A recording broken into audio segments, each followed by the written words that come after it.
To find out to find out and to figure and out. to Now, figure out. this is tricky. This is okay, tricky. this Okay? this question has this come question up has come up in my live my Q&A live lessons quite a bit. quite a bit. And I'll tell you I'll this. tell you They this. can mean They the can same mean thing. the same thing.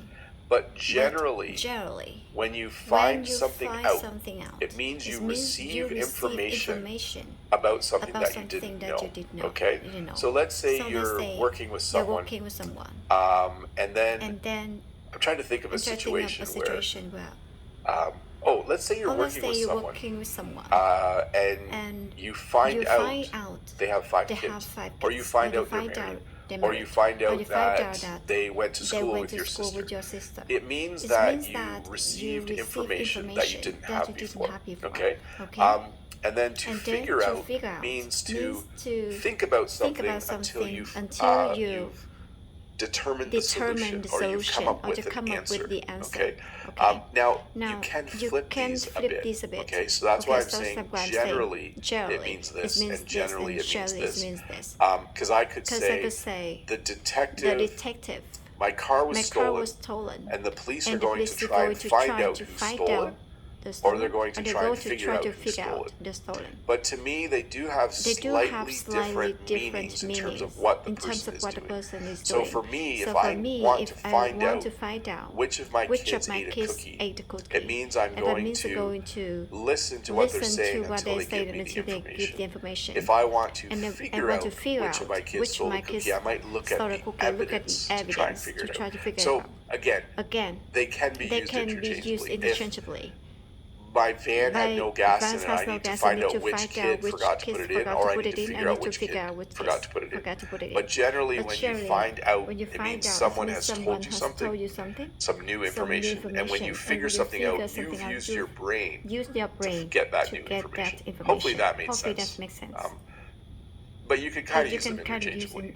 I guess you just need to listen to a lot of example sentences about that. To hand out. At school, I often hand out things to my students. I hand out assignments, I hand out papers, I hand out tests.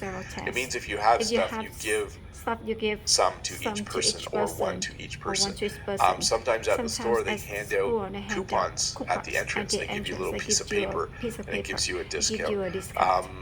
Sometimes when I go to visit my mom, she will hand out candies to all my kids. So it means to give people things that you have in an orderly fashion. To kick back.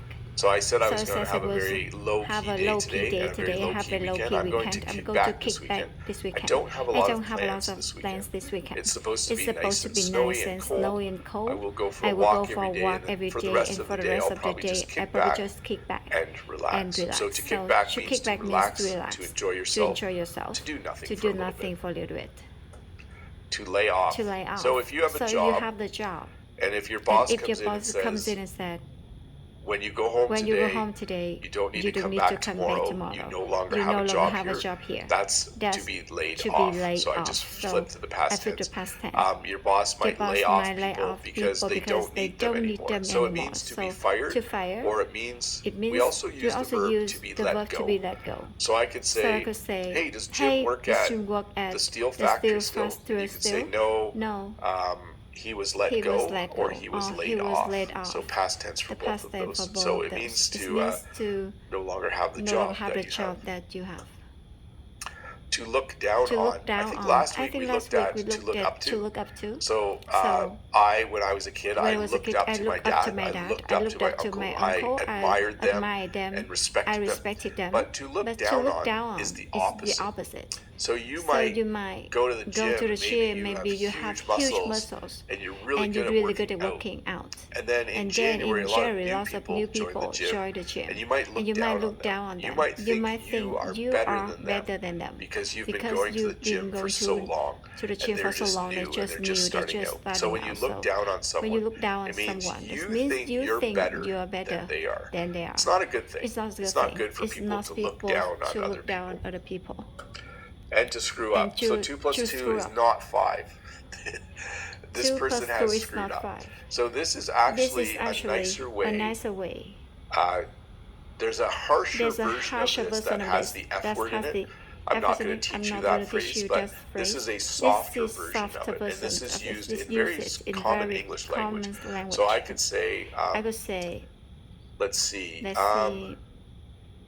you better cut that piece of wood right, or you're going to screw up the whole project. Or it's also a noun, by the way. You can call someone a screw up, but that's very rude. That's insulting. But when you screw up, it means you make a mistake. Maybe on question 7 of a test, when I'm writing the test, I do question 6 really well, but I look at question 7 and think, oh, I'm going to screw up question 7 because I don't know the answer. So to make a mistake, to do something wrong, to screw up.